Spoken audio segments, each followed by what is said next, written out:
Hi friends, இங்கே பாருங்கள், பொட்டுக்கடலை வச்சு சிம்பிளாக ஒரு ஸ்வீட் வீட்டிலே எப்படி செய்யலான்னு பார்க்கலாம். பொட்டுக்கடலை 1 கப்பு, 1/2 கப் சுகர் ரெண்டையும் மிக்ஸி ஜாரில் போட்டு நல்லா ஃபைன் பவுடர் அடிச்சுக்கலாம்.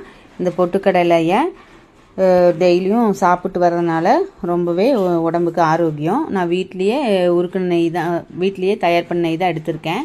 அதை 2 ஸ்பூன் உருக்கி எடுத்துக்கிறேன். நல்லா உருக்கி சூட்லேயே அந்த ஃபைன் பவுடரில் நல்லா மிக்ஸ் பண்ணி உருண்டை பிடிக்கிற மாதிரி எடுத்துக்கலாம். இந்த பொட்டுக்கடலை வந்து குழந்தைங்க முதல் பெரியவங்க வரை எல்லாருமே சாப்பிட்லாம்.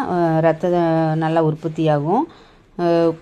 பெரியவங்களுக்கு சுகர் லெவல் கண்ட்ரோல் படுத்துது. பாருங்கள், நல்லா ஃபைன் பவுடரை அடித்து எடுத்துட்டேன். அந்த பவுடரில் உருக்குன நெய்யை ஊற்றி நல்லா மிக்ஸ் பண்ணி எடுத்துக்கலாம். எனக்கு 2 ஸ்பூன் நெய் பத்தலை, கூடவே 2 ஸ்பூன் நெய் உருக்கி எடுத்துருக்கேன். இது கூட நம்ம நாட்டு சர்க்கரையும் சேர்த்திக்கலாம். நான் வந்து ஒயிட் சுகர் தான் ஆட் பண்ணியிருக்கேன். ஒயிட் சுகர், நாட்டு சர்க்கரை எது வேணால் ஆட் பண்ணிக்கலாம்.